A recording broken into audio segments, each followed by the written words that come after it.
Perfect. All right.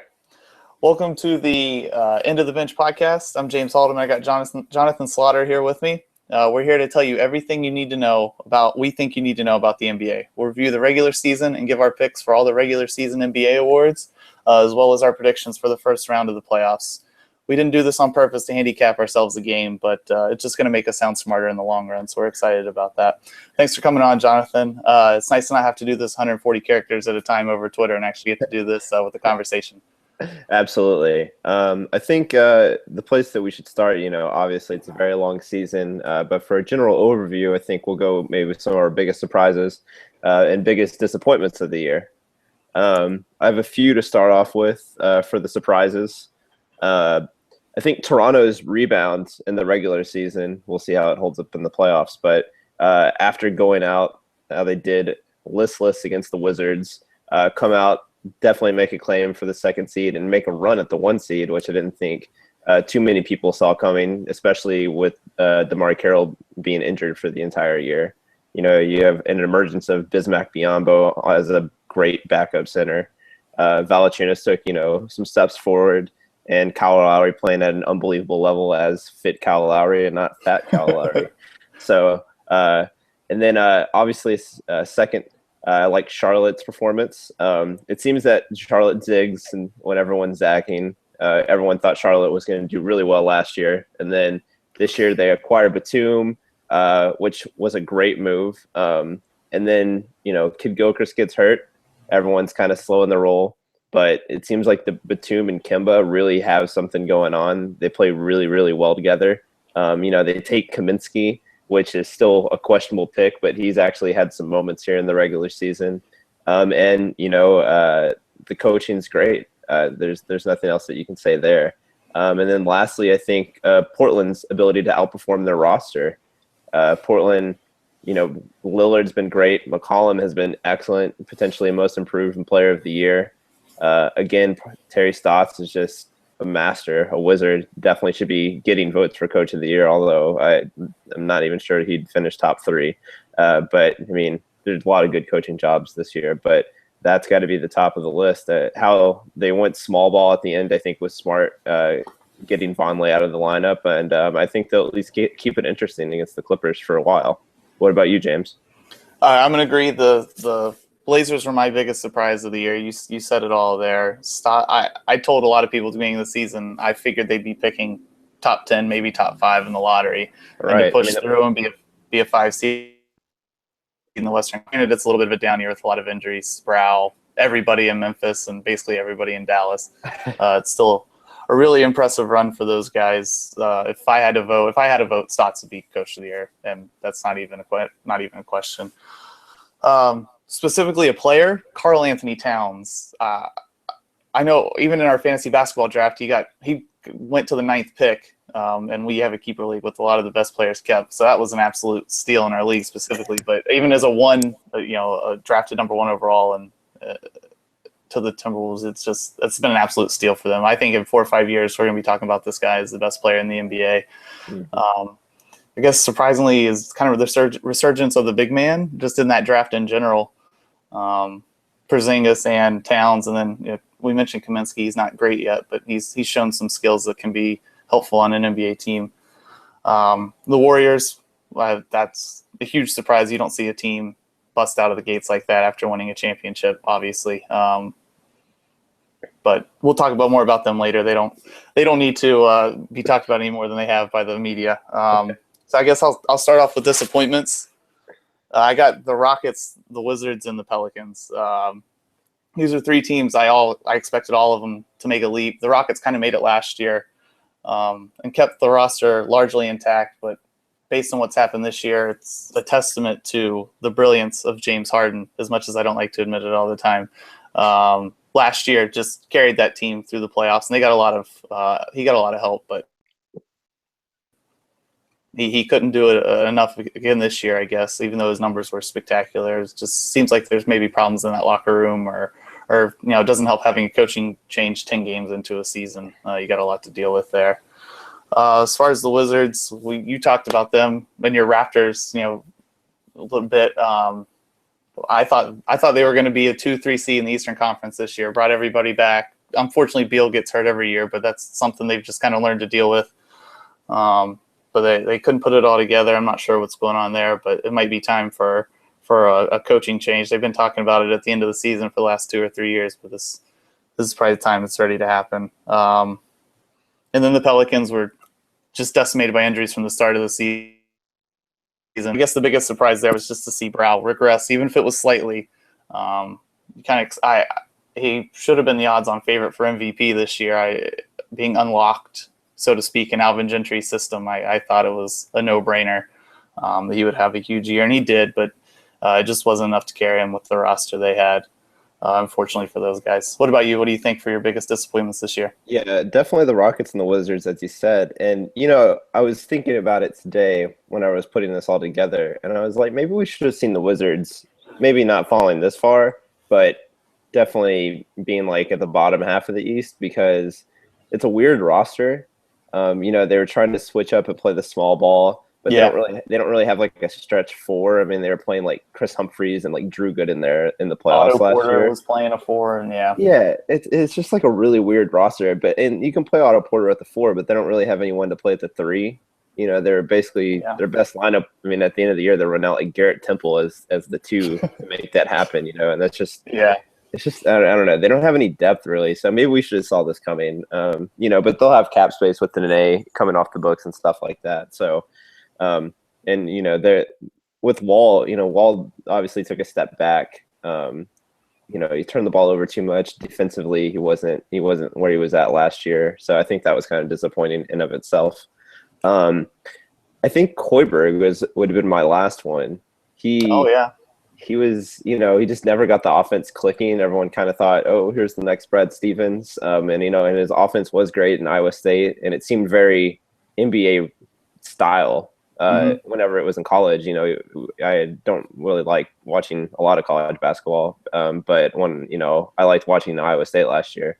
And, it just never came to fruition. And, he never got the lineups right. He wanted to start, Noah and Gasol, and they're like too similar. And then, it never worked out. Then, they have injuries every year, but it was strange. But I did like that McDermott showed something this year. I thought that was interesting. And I think maybe he will be a piece there long term.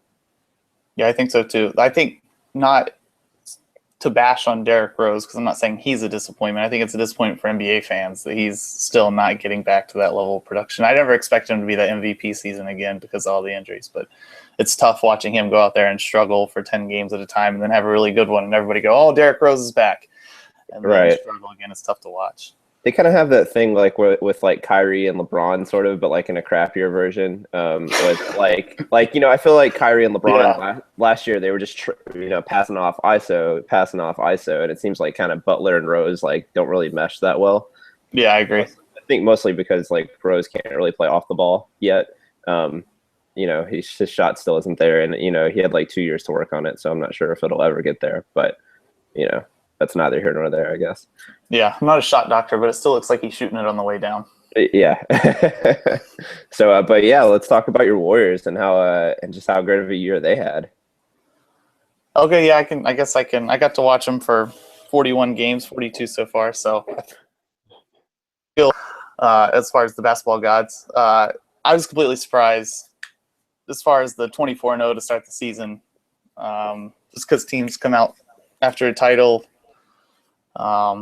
and seem to have a little bit of a lag to start the season. But it's cliche in sports to say guys hate losing more than they like winning, but I genuinely think these guys do. There's a lot of games that even up until the Milwaukee game, they should have lost. The game in Boston the night before, where they fight. The game against Atlanta at home without Steph Curry was one that pops to mind too. It's just a lot of fun to watch him play. Kerr deserves 90% of the credit. I mean, Curry and Green have gotten better. Klay Thompson's, I almost feel like he regressed a little bit. He's just kind of fit into his role and stayed there. But you can't roll the ball out with these guys, even though it seems like you can with all the talent in that roster. Mark Jackson proves that to everybody. They were getting better under him, but I think Kerr unlocked something else new inside of him because these guys are fun to watch every single night, except for the nights where they lose because they tend to get ISO heavy and take turns, and that's tough to watch. But I think they like playing together. I think that's a big part of it. NBA more than any other sport is a chemistry sport. It's 14 on a team. Usually everybody's in the locker room hanging out together. And when the guys are playing like that and hanging out together like that, it tends to bode well for everyone. What about your thoughts on their season? It definitely seems like that. I think one of the interesting things is you're like, this team can't improve offensively from where they were at last year, and then they just come out and are like, not twice as good, but they're 150% better than they were last year, which is insane. I mean, Curry can't get enough praise for what he's done this year on the offensive end. I mean, it definitely is the best offensive season of all time. And even if you want to argue against that, it's a top 3 for sure. Right. And I mean, it's incredible what he can do with the ball and how he's able. The thing that always gets me is that how many layups he makes. Like, people, they talk about the outside shooting and stuff, but his maneuverability around the basket, how he knows how to use angles, and he like jumps off the wrong foot sometimes to throw off shot blockers, and he's just developed an array of things. And I agree with you a bit on Clay. I don't really know if he improved, and I think he got a little worse on the defensive end actually. But obviously still an excellent knockdown shooter.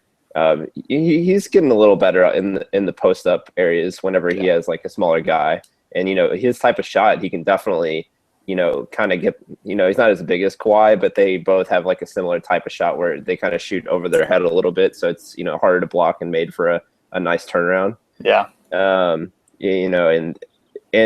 how they fought through injuries, and they won games they should have lost, like the Brooklyn game and stuff like that. So I mean, it was an amazing run. I mean, I remember looking at when they started, they were like 17 or 18-0, and you're just looking at the schedule and they're like, they're not going to lose that. They're not going to lose that. It's like, we didn't think they were going to lose a game until like Christmas. It was nuts. I mean, never seen anything like it. Yeah, I did the same thing with the schedule I was going through with my buddies, and I was like, realistically, 31-0 isn't that far out of the question. There were just games on that schedule that, and you don't expect a team like that to lose, but then, it's every now and then an NBA team's going to lay an egg. It just happens. The Pistons game, which the Pistons are proven to be a good basketball team, but the Lakers game specifically is the one that, it's pretty cool. I want to say they won't do it again next year, but they're only going to get better. Draymond, Clay, Steph are just entering or not even in their primes yet, and those are, the 3 guys. I guess Iguodala is the guy that doesn't get talked about enough, but he will later. We'll get to that. So let's go from last night of the NBA season. We had the Golden State Warriors going for 73 and Kobe going for 60.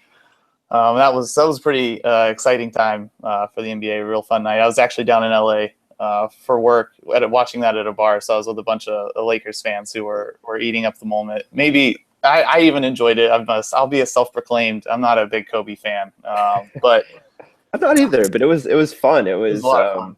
And they let him get away with some like ridiculous stuff, like at the end when he just like blatantly pushed Hayward to get the free throws. Like didn't care. But it was like, it wasn't like the Jazz didn't try. It was competitive, and it was just very Kobe. That was the perfect microcosm for his entire career, that one game, specifically the fourth quarter. Right, yeah. And I think at least for sure, like it was maybe like post-Shaq, he had those, because he had those like the team where they like lost to the Suns and stuff with like Swish Parker. And, they averaged like 36 a game that year, and they beat the Suns, or took the Suns. Played them tough that year as the 8th. Right. Yeah, they took them to 7, but it was like that year, and it was like all in one game. Mm-hmm. And and the thing was, he was doing stuff that I hadn't seen him do all year. Like he was like beating people with like rip throughs and shot fakes. He's being a little crafty, and it didn't seem like he was doing any of that for most of the year. I had saw him in Houston 2 games prior, and he put up like 36 or 34 or something, which isn't terribly difficult against Houston, but it was still fun to watch. He was knocking down shots, and even then though, he was still more of a shooter as opposed to an attacker like he was in that 60-point game. It was unbelievable how he just you know, people like him, it reminds me of Jeter, how Jeter just goes up there and he hits a single to right field for his last at bat, or Yeah. Craig Cal Biggio's Ripken's home run 3,000 in the All-Star with a game. double. Yeah, exactly. It's just those kind of guys that just have a penchant for the moment, and Kobe's no different, and it was just awesome to watch. He's an LA boy through and through. It probably helped him. Shaq challenged him to score 50 in the game. He was going to show him one last time, right? Yeah, and it was good to see them like embrace and stuff at the end. I thought that was really cool. Yeah, that was really, really cool. I really enjoyed that. The other thing is it's going to carry Kobe's clutch narrative throughout the history books, right? Because he hit the last, 6 shots of the game, scored the last 17. So all the Kobe stands are going to have that to live off of for the rest of their lives.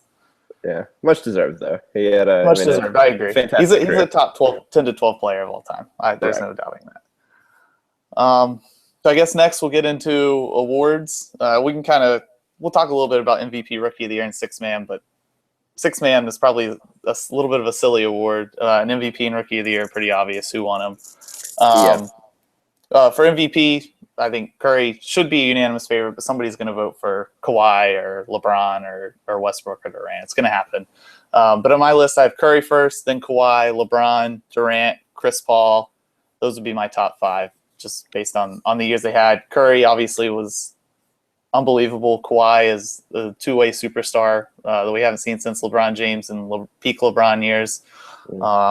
LeBron, maybe if he didn't send so many passive-aggressive tweets, you could put him at number 2. But he's still, year in, year out, he's past prime years, and he's still putting up incredible numbers. And the on-off splits with LeBron and the Cavs are absolutely astonishing. Durant, it's tough to pick between Westbrook and Durant. They affect the game in different ways, but I think defensively, Durant has a little more of an impact. And when Westbrook's gone, that's something we didn't talk about, is Billy Donovan splitting the Thunder superstars up. That hadn't happened in a long time, and he finally started staggering their minutes, and that helped. But I think that helped show Durant has more of an impact on the Thunder than Westbrook does. And then what Chris Paul did with Blake Griffin out for so long was just to keep that team afloat and keep them in that 4 seed was really special. So I had, and I'm a little surprised by this considering our conversation at the beginning of this, or right before the podcast started, but I had Steph and Kawhi 1, 2, and then I have Lowry at 3. Oh. And then LeBron and KD. So, okay. At some point, like, I guess if you're not going to, it doesn't really matter who gets second through whatever, because they're not winning an award. Right. So it's like LeBron, if LeBron's not going to win, I'm going to at least give someone some recognition for, having a great year and really carrying that team. I mean, DeRozan kind of gets a lot, I don't think DeRozan's super great, but that's neither here nor there. I think Lowry's the makes the engine run on that team. Yeah, I agree. If you look at their numbers with bench units, that team falls off the tracks with DeMar DeRozan in the bench unit. They can't score, they can't guard, and then Lowry with the bench unit keeps them chugging along. So that's to see him get more MVP votes. So I'm really excited about that, but I don't know if it'll happen. I love Kyle Lowry. He'll get a couple. Even my boy Steven Jackson got an MVP vote one year, so it'll okay. happen. If Steven Jackson deserves an MVP vote every year. Let's be honest. So I guess next we'll go into rookie. What was that? Rookie of the Year next. Yeah. So what do you have for that? Yeah, Karl-Anthony Towns obviously is first. We touched on him earlier, and then like you said, you're the big man. I have 2 other big men. You got Porzingis at 2, and I have Miles Turner at 3. I like. I think that one thing I liked about Turner is he was kind of up and down, but I like that he did it for a playoff team as opposed to some of the other guys like a Moutier or someone like that. But I think and I think he was really good in the first playoff game. So we'll see. He needs to rebound better, but I think he fits what they want to do long term. So I'm interested to see how they use him. I really like Turner's first game. I like that he wasn't scared. He came out and he took all of his open shots. He wasn't looking to defer to anybody on that team, and that's what you like to see especially out of rookies in their first playoff game. Towns and Porzingis 1 and 2. I had Justice Winslow I was going to put Jokic. He was going to be my number 3, but I was thinking about people who did it for playoff teams. Winslow is another guy that if he develops an outside shot consistently, like he showed at the end of the year at Duke his freshman year, he's going to be an animal. Yeah, he'll be quiet light, basically. Yeah, basically. He can guard 1 through 4 almost no problem, and he does it very, very well. He might be a little short for guys like Paul George or Durant because he's only like 6'4.5". 6'5", yeah, 6'4", 6'5". But so he's not super big, but he's long. But he struggled to guard some of those really, really tall wing players, though. I feel like. Yeah, I agree with that. But I'm interested to see. He had a good first game. They rely on him heavy at the end. In into game situations, he's in there making plays, especially when they need defense. So he's an exciting guy to watch. I think this is probably the best rookie class we've had in a couple years. There's just talent top to bottom of the roster or the draft, I guess. Yeah, absolutely, deepest one in a while for sure. Yeah, a lot of really good players came out of this draft, so I'm excited for those young guys. Next 6-man. I guess we can talk about Iguodala now, since we said we can. He's going to be. He doesn't win the. He's probably not going to win the award. He might, just because guys that I'll vote for Crawford again. Score the basketball a lot off the bench are generally the guys that win the award, like Cantor and Crawford, or that's all I can think of right now. But somebody like Iguodala is probably the 3rd best player on the Warriors, for being honest, 3rd most important behind Draymond and Curry, and allowed them to do a lot of what they want defensively at the end of games with his ability to guard a lot of positions. They got a lot of 6'7", 6'8" guys that can just interchangeably switch. He lets them. Livingston would get more pub, I think, if if he had to play a bigger role. I think he could definitely do that and would be a candidate for 6-man of the year. I agree with you. Next, I had Jamal Crawford, just the token Jamal Crawford 6-man of the year vote.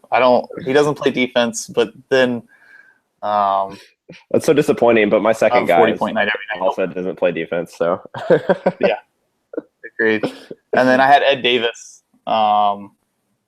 He let Portland do a lot of what they were able to do defensively this year at the end of games. He guarded power forwards, chased them around, which is completely new for him.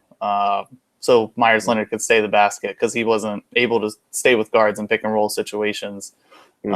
Plays hard every single night. You know what you're going to get out of him. He only averaged 6 points and 5 rebounds, so he's not going to get the publicity. But advanced statistics like him, and he passes the eye test as far as a guy that plays hard and the big man coming off the bench. You know who he reminds me of a little bit, and they're both left-handed, is and I think he could have a year like this with Brandon Wright did Dallas like 2 years ago.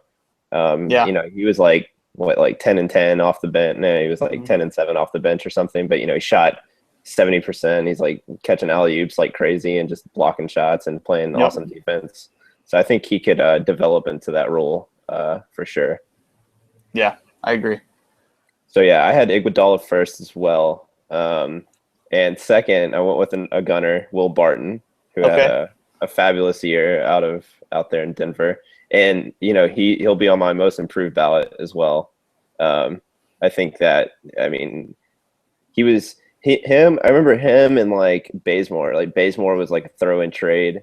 Whenever y'all were getting Iguodala, they threw in Bazemore to y'all at the end of that deal. Yeah, in Denver, and I was like, what? I was like, okay, whatever.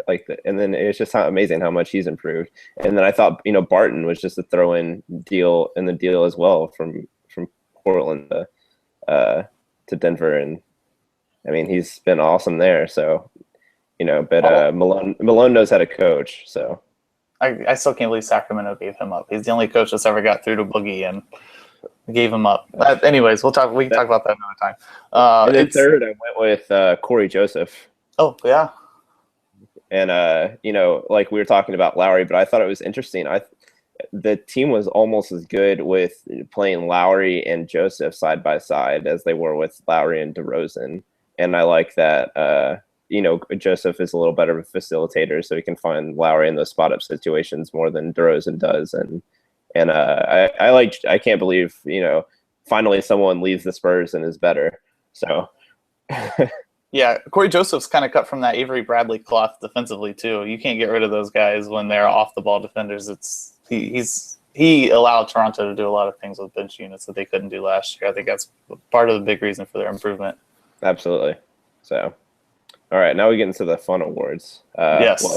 Well, maybe it's fun. I don't know. Most ones that actually player. can generate some discussion without knowing who the clear winner is, at least. Right. So for most improved, I had McCollum, Kawhi, and Will Barton. Again, I'm not sure. It's been the debate about what most improved means is kind of interesting, and I'm not really sure what to make of the narrative. I wonder whatever they thought whenever they created the award. I feel like it probably wasn't for a guy like Steph, but I think a lot of people are going to vote for him. Yeah, I think Draymond Green and Steph Curry will get a lot of votes. They're both on mine. I have McCollum too as number one, but I put both those guys on the ballot. Yeah, and they talked about this on like Zach Harper talks about it on the Ion Basketball podcast, and he's just like, is it really just the like who's given a better opportunity from the year before award? Yeah. Really, but I mean, basketball is a league of opportunity. Bazemore and Barton are perfect examples. All these guys can play. There's a reason they're in the NBA. Yeah, I remember I thought Bazemore was going to really like screw up Atlanta's chemistry, and he's done a fabulous job out there. Yeah, he's someone that could get. Well, he kind of made his jump last year, leveled off a little bit this year, but he keeps getting better and helps that team win games. Mm-hmm. I had McCollum, same as you, and then I had Green and Curry. I think Draymond probably got a little bit better than Curry. Curry took a specific skill set and took it to otherworldly levels, right? But Green improved the way across the board. He got maybe even better defensively, which is crazy to think about, just because of what he can do on that end. But the difference from winning 40 to 52 games, you may have won 12 more games, but that's not as big a difference as going from 67 to 73. And I think a lot of it was those guys playing together for another year and getting to know each other. But it's that kind of improvement comes from your two best players, and I think those guys made huge jumps. Kind of on the same light as Kawhi. It kind of reminds me of whenever it was like in 2006, whenever Argentina like won the Worlds or whatever, and they were just kind of like in their prime, and they had been playing together for so long, and this team's like a amazingly better talented version of that team. Yeah. And it's not like Argentina was bad, Escola and Ginobili and Alberto and like some other people, but was Nocioni? Is Nocioni? Yeah, Nocioni. Like they had some players, but this, obviously not. They shouldn't have beat the U.S., but they just had played together for so long that they were better that year. Yeah, absolutely. So I guess Defensive Player of the Year, that one's already been given out, but we can still have the conversation about what we thought. I had Draymond Green. That may have been a little bit homer, but I think it's a 1A, 1B. You can put Kawhi, Draymond at the top of any defensive list. Number 3 was Paul Millsap. The Hawks have had the best defense since All-Star break or since the turn of the calendar, and he's the biggest reason. They had like a 91 D rating or something. Yeah, it's insane right now how good they've been. So I went a little bit. Actually, Draymond would have been. I had him tied with Millsap for third, and I had Kawhi second. I had Tim Duncan first. Okay. And maybe this is a little bit like retroactively the fact that I still can't believe he hasn't won one, but he led the NBA in defensive plus minus.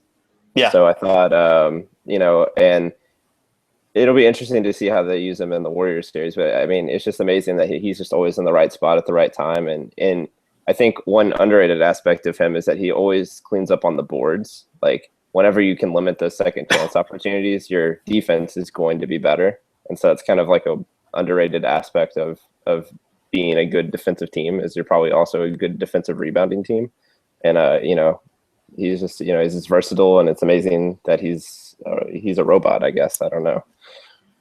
Yeah, he is. We'll see. Maybe if he retires some year, then we can put that conversation. I think they're all robots except for LaMarcus Aldridge. In all honesty, that's only because he came in later to the situation. Tim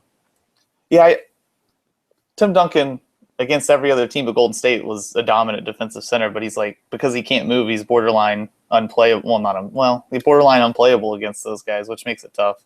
We'll see. I think he was kind of sandbagging, but we'll see. He could be. It's very, very possible that there's some sandbagging going on. Draymond can guard 1 through 5. He guards 5, 4, and 3 at an elite level, and then 2 and 1 probably an above average level, which is impressive. Kawhi can guard some 4s, but he can guard 1 through 3 at a destructive level. From last night's game, the clip of Lance Stevenson trying to get open. Have you seen that one? Yeah. He tried like 3 different backdoor cuts. I think he even shoved him once, but there's no getting open with Kawhi Leonard shadowing you.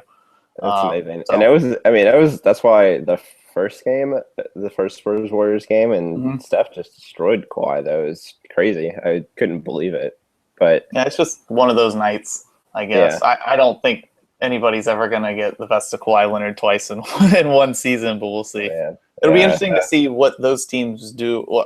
Again, I'm going to make assumptions that they're against finals, but it'll be interesting if they do, to see what those teams do against each other matchup-wise. Oh, yeah, I think everyone wants to see that. Yeah. So I guess the best discussion, that would have been Defensive Player of the Year, but now that one's already been announced. So Coach of the Year is probably the best discussion now. I agree. I think Brad Stevens is the best coach in the NBA.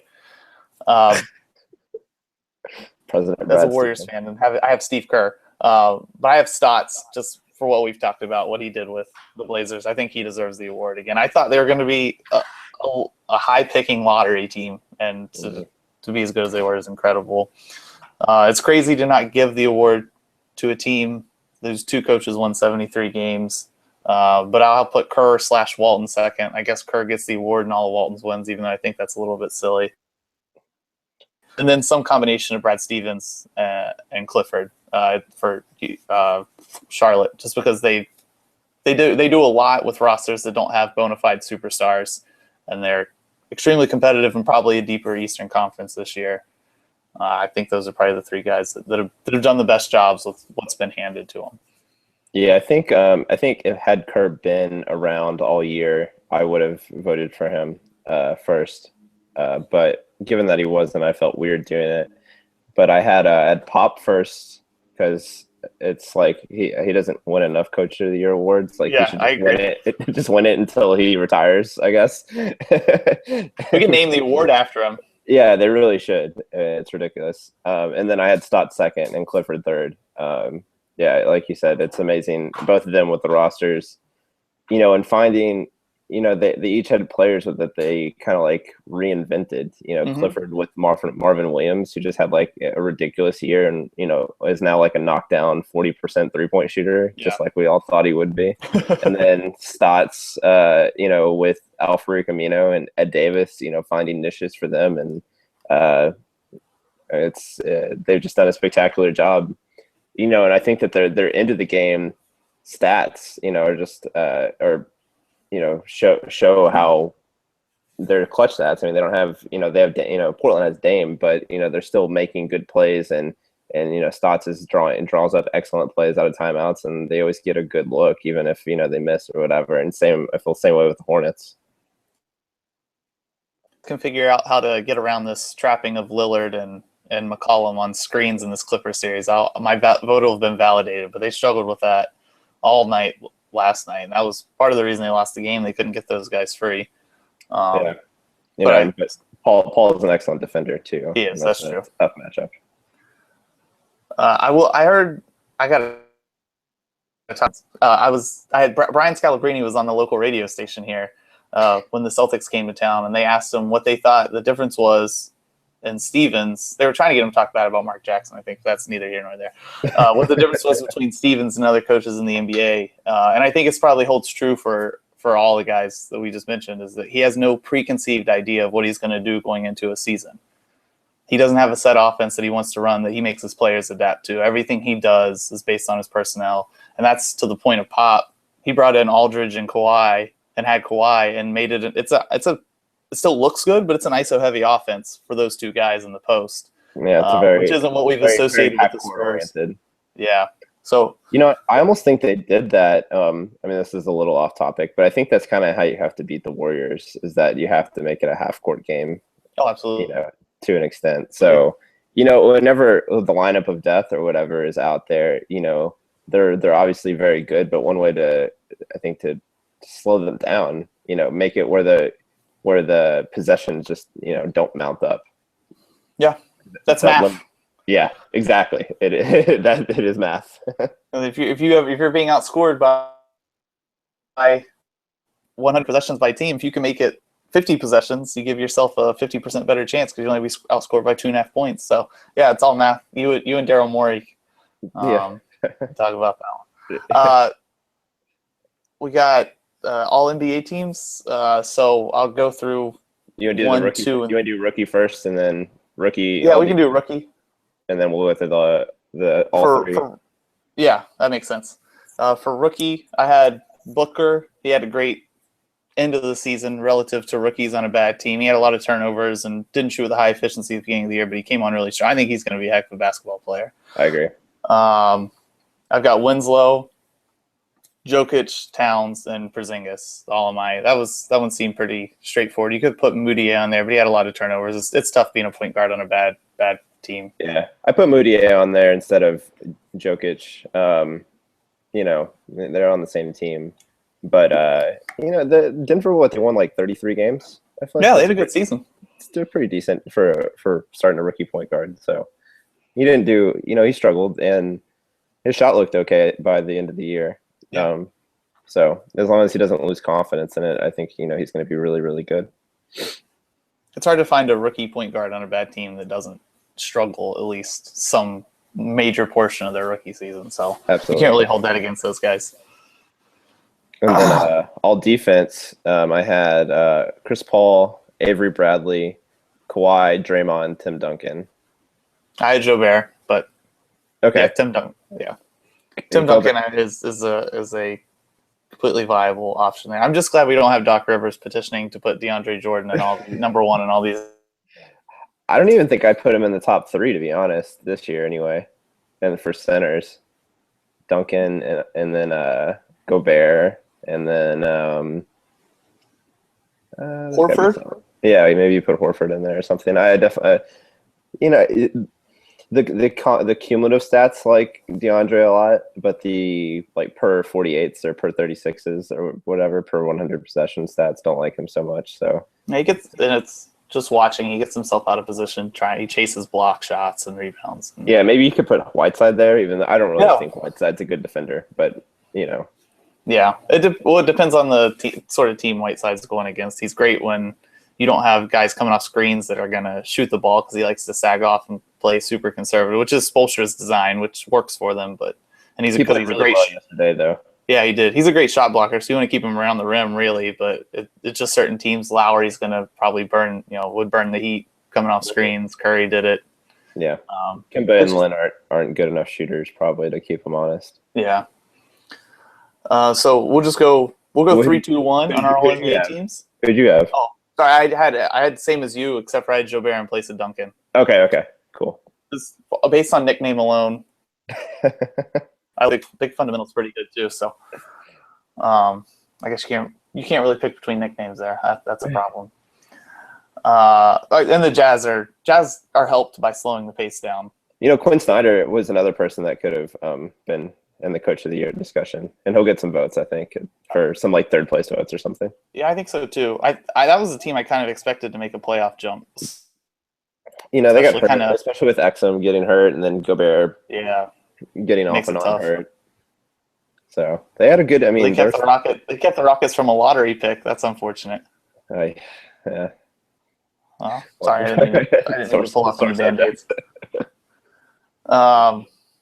Let's go. We go all NBA. So for my third team, I had Kyle Lowry, James Harden. A lot of people are going to leave.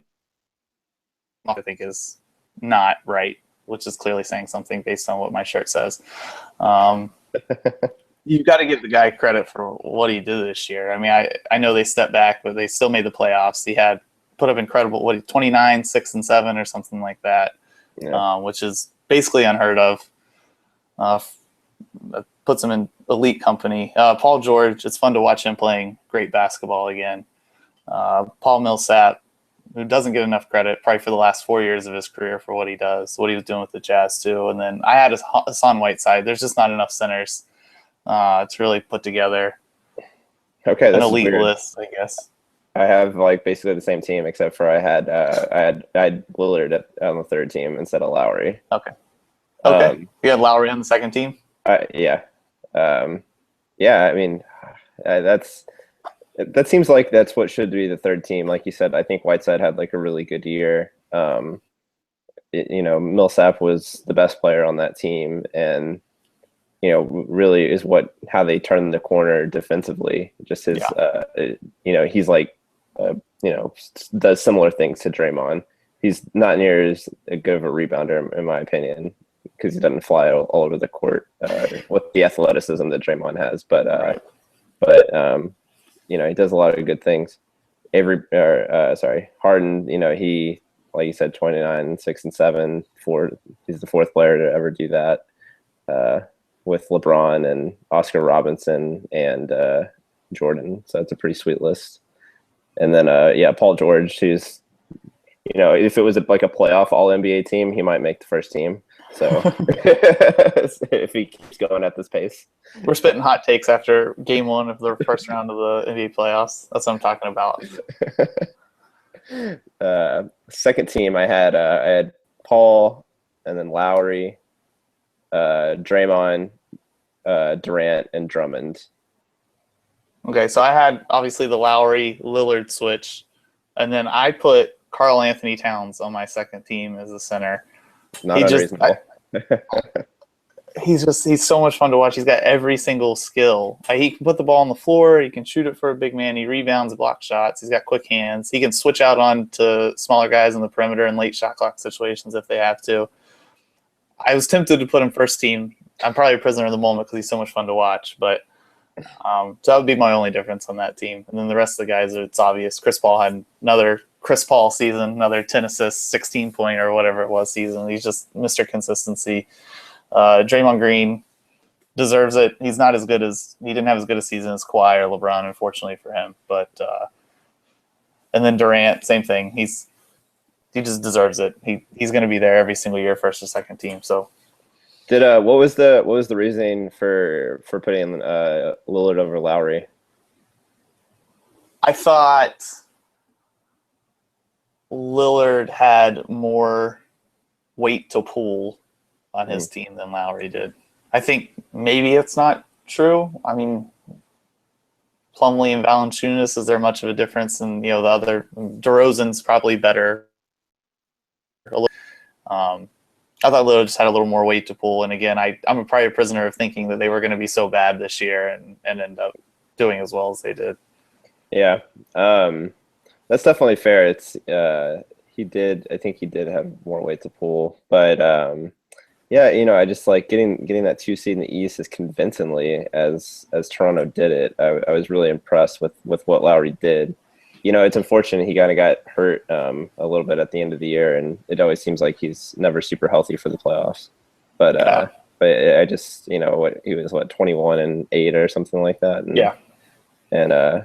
Just a really good year for Lowry. He probably will never make another All NBA team again. So I feel like I'll put him second. I can't argue those facts. Hopefully he makes another All NBA team. Yeah, he's fun. I've always liked him ever since he was in Houston. Actually, I liked him on Villanova. I love that Villanova team. Yeah, they were a lot of fun to watch. Yeah. So first team, I imagine we have the same team. We'll see though. I have Curry. No, we don't. We don't? Okay. I have Curry, Westbrook, LeBron, Leonard, and unfortunately I put DeAndre Jordan as my first team center. That hurt. I put Tim Duncan. Oh, of course you did. Okay. Much love for Tim Duncan. He deserves it. In retrospect, I probably should have put in Towns, but Towns is going to get plenty. So. He's going to make a lot of All NBA teams. Yeah, I guess it's interesting though that we both left off Davis despite putting up the numbers he put up. He did. He just didn't play enough games. I think I think people will also view it that way. That's just you touched on it earlier. It's such a weird a concept that he didn't make it. And he's gonna lose a lot of money over that. But Yeah, just we with just hurt his Gentry, wallet big time. with Gentry, is the with the mind that he has on offense. I'm just super shocked that they, even with the injuries, that they just didn't perform so well.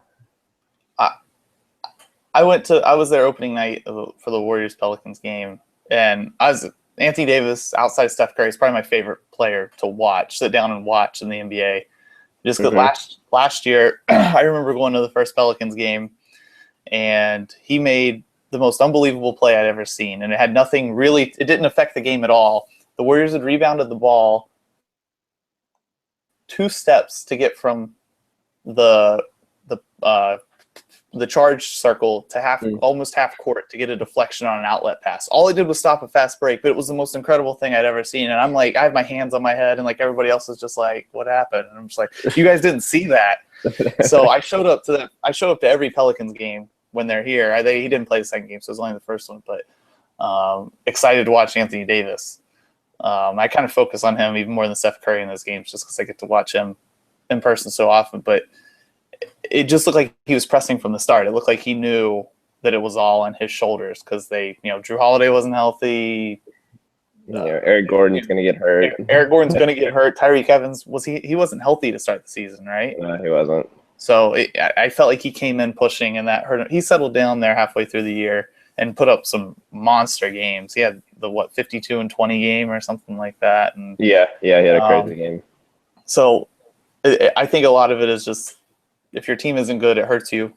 And he just didn't play a lot of games, which is the only argument I can think of against Tim Duncan. I mean, he was really, really good but he only played like a very limited number of minutes this year compared to a lot of the guys you can talk about. But really, you can't, as long as he's healthy and doing what he does, you can't really hold that against him. Yeah. It'll be interesting. In retrospect, I probably should have had Towns on there, but on one of the lists, but that's fine. Luckily, we don't really have a vote. Yeah, it'll be funny to see. I think Towns is going to be better than Davis, which is kind of crazy. That's going to be fun to watch for a really long time. Yeah, I hope they end up playing each other a lot. All right, should we break down these playoff series? Yeah, let's go ahead and our 1-game handicap. Let's go ahead and pick what we think is going to happen. Yeah. All right. Well, you just want to start in the East or the West? We can start in the East. We'll go 1-8, 2-7, 3-6, 4-5. All right, let's go. So I'll go. I got Cavs Pistons 4-1. I hate that we're doing this now because I would have said on Friday that I thought the Pistons were going to at least be pretty competitive in this series. And they, outside of Reggie Jackson going into that OKC Thunder without Westbrook and Durant mode at the end of that game, they probably would have won it and blown up and getting that technical foul. Although I do think he got pretty obviously fouled in his defense. Yeah. But they're really young. Kentavious Caldwell-Pope is going to be – he's already the Curry stopper, right? Curry always struggles when he goes up against Pope. He's just a long, athletic shooting guard. He's starting to shoot the ball better. He only shot 31%. Sometimes playoff runs like this get guys going into next season. I think Jackson's a solid point guard. He's not great, but for what they do with him and Drummond, they have really good synergy on the pick and roll already. Morris is tough. Tobias Harris was a steal. I mean, he's starting on a playoff team, and the Magic just dumped him for really no reason. I guess they're clearing cap space for Durant. I don't know. I don't think he's definitely not going to Orlando. But I think this will be a more competitive series. Probably take one at home, and then it'll be quick and rest for the Cavs. What do you think? I think that's going to be a sweep, actually. I don't really think it has anything to do with Detroit. I think Detroit probably played its best game of the series yesterday, or on Saturday. They shot lights out. Yeah, and I don't think they'll do that again. But you're right. There's a lot of pieces and I was kind of going through this before. I was like, what are some breakout players that are gonna really shine in this playoffs? And people kind of start to think of them as household names. And I thought, and I think Caldwell Pope played a really nice game yesterday. But I think the guy that really stood out was Stanley Johnson. I mean, he's going to be good. His defense on LeBron was really good. And I didn't realize that he's, 245, which is really big for a guy that's, a rookie. So, once he really gets in the weight room, he could be a beast. That was the thing we were talking about with Miles Turner, right? We like that he comes in his first playoff game and he's not. I mean, it wasn't on the offensive end for Stanley Johnson, but it was going chin to chin with LeBron James and not backing down. He And played. he had he had 10 and 7, I think, and he only played he had like a good game. 25 minutes. So I think that'll be fun. But I think they played their best game of the series yesterday, and they could win one at home, but I feel like LeBron is really gonna turn it on, like so he gets that extra rest, and like if he won't let them have that gentleman's sweep if it comes to it. It's Zero Dark 30. I saw that. It was just super ridiculous. Like, how does he end up on the search there? I don't know. But yeah, I thought that it was interesting. If Detroit doesn't shoot as well, I think that Cleveland had the right. They kept asking Tyronn Lue on all the timeouts. Like, what are you doing? It's like, well, we're doing a good job on the pick and roll, and they really were. Yeah. And they're just letting Detroit shoot, which is the smart thing to do. I think if Detroit misses some of these shots, it's like a 15-point, blowout. I thought Love played really well, and I think that they're kind of starting to use him a little better. Kyrie seems like he's more comfortable playing off the ball with LeBron. I think LeBron will be pretty ball dominant and let Kyrie play off of it and get him in ISO situations where he can go advantageous positions for the rest of this playoffs. So I think that's what I'm going to be looking for in these next few games, is kind of how they use all three of them when they're all in, and whenever they're on the bench. I thought the most important number I saw from that game is they only had 5 of the ball. They're going to be – the Eastern Conference, they should probably run through it until the finals, but if they take care of the ball, it makes it even that much easier for them. Yeah, they didn't. And J.R. Smith played, well with, a good J.R. Smith game, so – he only took 2 3-pointers fading away and out of bounds instead of the normal 5. That's a good J.R. Smith game. He made one. So I'll open the next series just so I can get this out of the way. I have an email, if anybody needs to see it, from this man saying that he thought the Pacers were going to beat the Raptors. So he doesn't sound like he's calling this after one win. So I'll go ahead and let you take it from there. Yeah, I had a little nice chunk of change on them winning the series, so we'll see how this goes. But I thought Lowry was beat up a little bit, and he hadn't shot the ball well. I think he's had one game overshooting over 50% since the beginning of March, whenever he hurt his elbow. And so I was just really concerned that if he's not at the top of his game, and I think George Hill is a very good defender, or he's at least certainly above average, that they were going to struggle because of how the matchup with Paul George and DeRozan is just so heavily favored to Paul George. DeRozan can't really do what he does. George is very good at not fouling. DeRozan's not quicker than him, and he can't really shoot. He chooses not to shoot at the very least. So it's very hard for him to get Paul George out of position, I feel like. And so with that, I didn't see a way that Toronto was going to be able to keep up the scoring. Now, if Lowry proves to be healthy, that would change my opinion. But he certainly didn't play super great in the first game, anyway. Yeah, on the other end, if DeMarre Carroll's not healthy, they don't really have anybody to guard Paul George. When he's healthy, he's showing he's one of the most dynamic offensive players in the NBA. He can find people. He hits the 3 ball at a high rate when he's on. And he's very streaky, so when he's playing well, you're going to have a tough time stopping him. But it looks like they started DeMarre Carroll today, so that'll be a different potential difference maker in the series. We'll see how long he can go. And see how his up. And another thing was I don't like with the Pacers is their end of game offense. Whenever the game is close, I feel like it ends up being a lot of Monta Ellis ISO ball, and I'm curious to see if that'll shift to more Paul George running the offense at the end of games, or because Vogel's a good enough coach where he should know better. But I'm interested. Monta Ellis just diverts into that mode automatically, regardless of what. That's just Monta having a great decision. I mean, he has games where he distributes the ball well, but Monta Ellis isn't a great decision maker, a guy you want the ball in the hands of at the end of the games. But right. Dwayne Casey's lineups sometimes boggle my mind. Why Patrick Patterson doesn't play more minutes? It's crazy. I guess it's a chemistry thing. You've been doing it all season, and it's worked for you this far. But sometimes you got to tighten rotations up and get your more important players more minutes in the playoffs. But yeah, I agree. I think a lot of it hinges on whether Lowry can find the production he had before that elbow injury, and what DeMarre Carroll can potentially do with Paul George. Yeah. What's next? Miami, Charlotte. So I filled this out before, picked this one before last night. I had it 4-2. I don't know if it's going to be 4-2 anymore.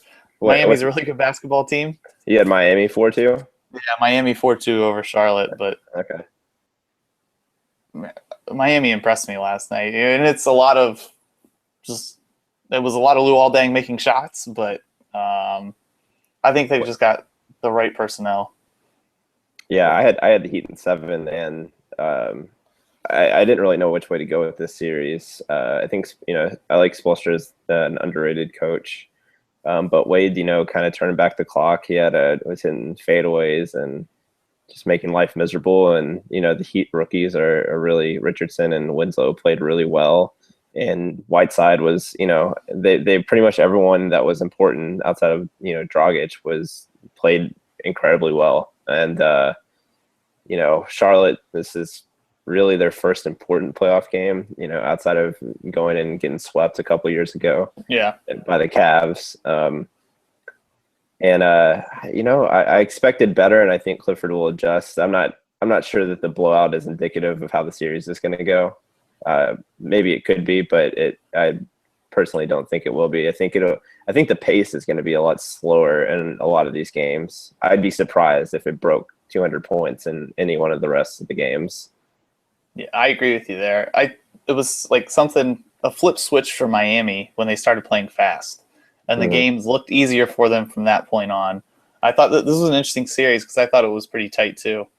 Because I think Miami would be the Eastern Conference. Miami and Toronto are going to be the two teams that can give Cleveland the most problems in the Eastern Conference Finals, and they're the two teams we're talking about potentially getting upset in the first round of the playoffs. I think if both of them happen to, it would make it a cakewalk for Cleveland. But I think the Pacers could give the Cavs trouble.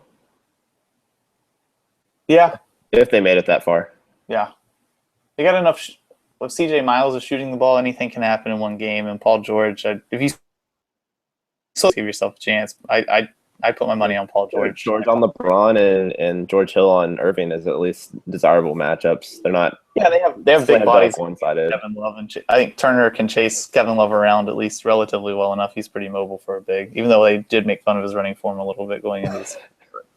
Yeah, I think Mahimi could match up with Thompson too. So yeah, I think the Pacers are a little bit of could be a side in the thorn if they somehow make it to the conference finals. Yeah.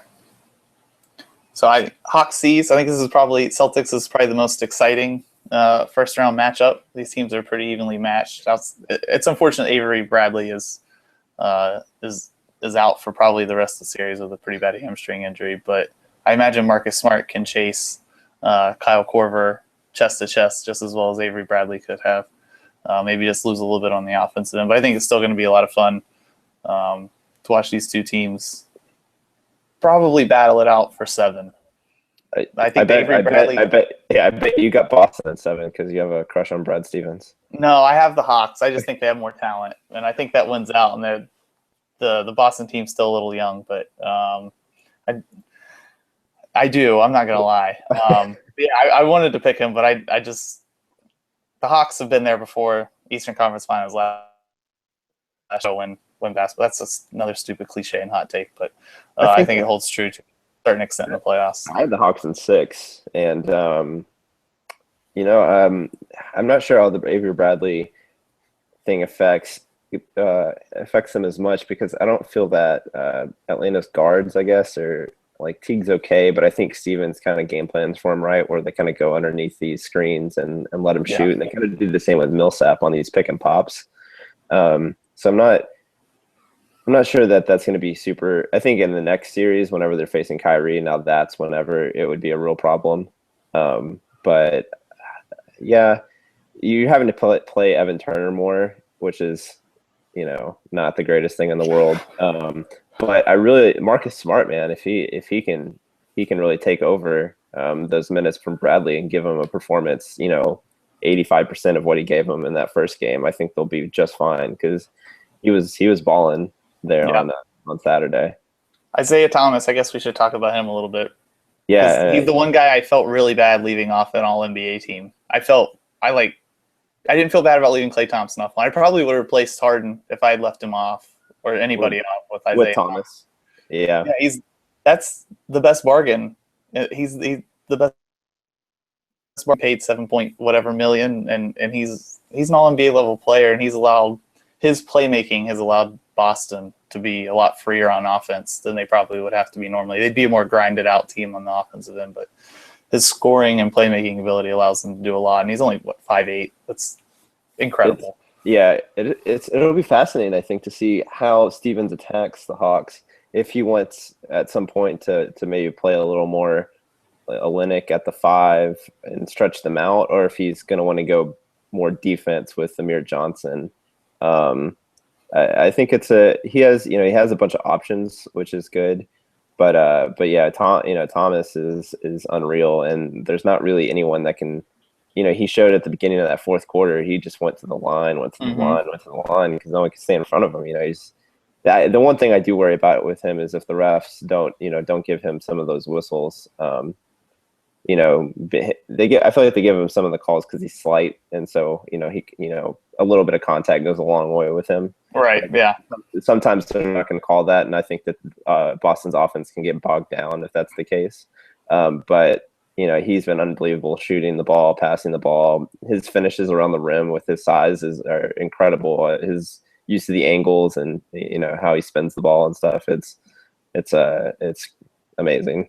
He's really made a transformation in the last 2 years from a guy that was probably just a gunner that's learned how to run an offense. And while he still looks for himself first, he's figured out how to complement that with good playmaking decisions. I think that's an ode to Brad Stevens right there. Yeah, probably, yeah. All right, we'll go to the West, which is a lot more boring. But yeah. So I have so for Golden State Houston, I have Golden State sweeping, and I think the Rockets at this point are just too dysfunctional, and I think as being a Rockets fan, Bickerstaff is just an awful. I don't know if he's an awful coach because he does drop some nice plays every now and then, but his rotations are just awful. Hopefully he figured something out with KJ McDaniels, right? I would start KJ McDaniels. Oh, so we started him in against the Thunder, which we won, and then he immediately went back to not playing him against the Mavericks, and he played Corey Brewer down the stretch. And you would think you would have to figure out, if you're not thinking you're going to win the series, you at least want to figure out what you've got going forward, right, into the future. Yeah. So why wouldn't you? Well, he doesn't care about it though, because he's just trying to save his job. That's true. It's like a best way for him to save his job too. He just can't figure it out. Right. So I think it's a sweep unless Curry's ankle's not okay, and then Houston's going to take at least one. I don't know. I think you're probably still better. But Harden's going to score 40 in a game. That's everybody is talking about whether or not they would just sit Curry out for the rest of the series. And he was wearing he walked into practice wearing Vans yesterday. He didn't practice, but if your ankle's hurting, you're not wearing low top Vans to practice. So I'm sure. Yeah, I think he'll play. I'm not too concerned about it. And Vegas really thinks he'll play as well. So yeah. I think this is going to be the second most competitive series in the West. I think so. That's crazy. That's bad.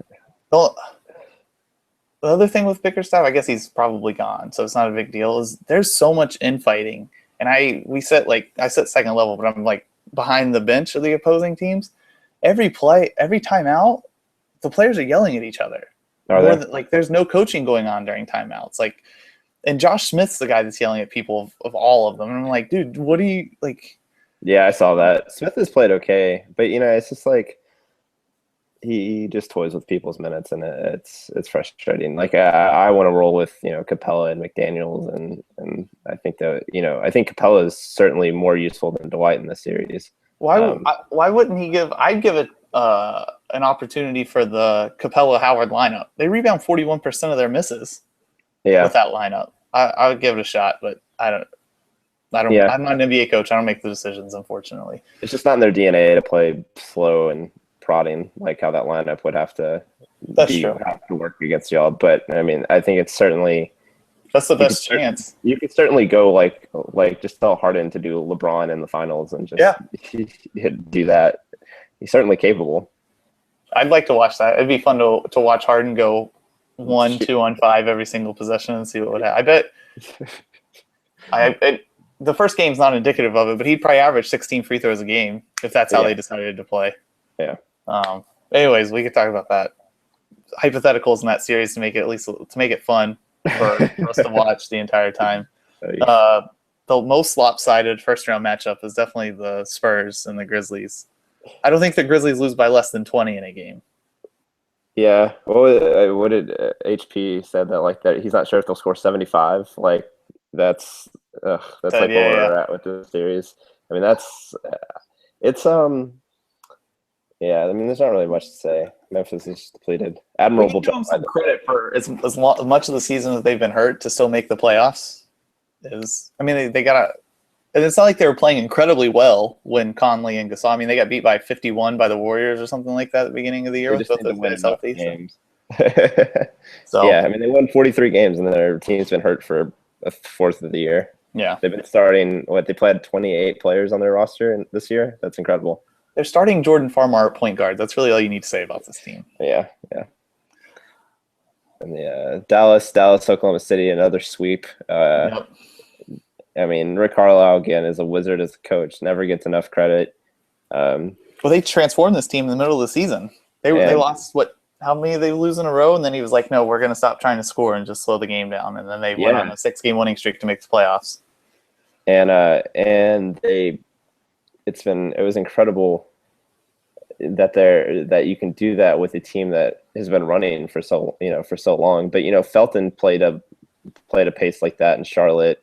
And Devin Harris went to Wisconsin. It's not like they're known for their up and down play. So I mean, it's like it's in their DNA a little bit to do that. And Dirk is certainly probably likes that style more at this point in his career. Yeah. So, but yeah, I mean, they just the James Anderson's fun to watch whenever he's on the court. But there's really not much else. Kevin Durant's just gonna, and Russell Westbrook. I mean.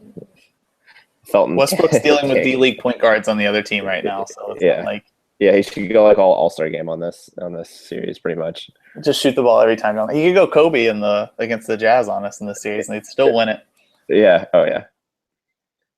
So I guess the most competitive series in the West, not based on last night, but it will be. I think Stotts is going to figure some things out. I have Clippers over the Blazers 4-2. I wanted to pick the Blazers, but. It's not going to happen. They're a year or two away. They're really young. I don't think Lillard can handle Chris Paul on the defensive end. He's overmatched. Chris Paul is so crafty. As much as he's annoying, he's very, very crafty and knows what he's doing. So yeah, and Lillard's not good on defense to begin with. No. I have the Clippers in 5, so I think they'll win like Game 3 though. I don't think it'll be a gentleman's sweep. I think they'll pull out, and then the Clippers will pull away. I think that they're just not super talented, right? Like, no, they have a really good backcourt, and then everybody else is just like a really good role piece. Yeah, and like I think this is the perfect series for Blake Griffin just to get in shape, and I mean he just looked so good in stretches of that game. He was just pulling spin moves and just overpowering Al-Farouq Aminu, and Noah Vonleh had no chance whenever he gets the ball in that like mid-range area and could do a couple dribbles, and he's just much quicker than Vonleh is, and he looked really good. If his and I think they'll be up in games, so he'll get time to work on that jump shot, taking some meaningless jumpers in the pick and pop when they're up 16 points or whatever in the third quarter. Yeah, as long as he can keep that hamstring healthy, it's really good for Clippers fans, and it's another star player that you don't want to see injured. The NBA is a star-driven league. It's fun to watch those guys play, regardless of what your opinion may be. Yeah, and I think we all want to see Clippers Warriors. Anyway, I think that they hate each other. Yeah, exactly. It's a feisty series, and Golden State will probably beat them in 5 or something like that. But I think that it'll at least be entertaining. They would all be very close games. Like I think they'd all be like within 10. but the Golden State Warriors, hasn't beat them by more than 7 this year. I don't think they've all been. Everybody assumes that because they've beat them however many times in a row that they own them, but they're always really, really close basketball games. Right. And then they had to come back from. What was that? I said Golden State's clutch stats are just unreal this year, though. Like they're outscoring teams by like 40 points. 46, something like that in the last 5 minutes. Yeah, it's unbelievable in close games. Yeah, it's got a lot to do with it. Yeah, but it's got a lot to do with. Well, I was gonna say effort level, but the other team's playing hard too. It's just like they have the ability to snuff out anything the opposing team wants to do on offense. Yeah, and then they just make shots. They're just going to make more shots. It's just going to happen. So, but yeah, I mean, I think the second round games, I think, will be a lot of fun in the West. After we get, I think after the first round, the West will be better than the East. But for the first round, the East has a lot more interesting matchups. And some good storylines. And I think a lot of the young guys that can really flourish are in the East as well. I think the West has kind of got the more established hand. Yeah, I agree with that. Well, the guy in the West we'd want to watch in the playoffs is unfortunately at home with Towns, but I guess Levine's fun to watch there too. But yeah, there's a lot of young guys. We talked about Turner with the Pacers and Stanley Johnson and Corey Joseph. Those guys will be fun to watch. Well, I guess Corey Joseph's made his playoff run, so he doesn't really count. But no, yeah, I mean, it'll be fun to him in an expanded role and Kemba, if he can have a good breakout, playoffs or something like that, and Marcus Smart. I think the East has a lot of fun guys. Yeah, I agree with you. So I think that concludes everything we wanted to talk about today. Yeah, that was awesome. Hopefully we'll have something. What do you want to do? Come back for the second round, whenever that may be. Yeah, we'll come back, give a second round preview. Hopefully we won't handicap ourselves the game, make ourselves look a little bit smarter this time. But we'll definitely be back and do another one of those. All right, sounds good. Thanks for joining me. All right, later.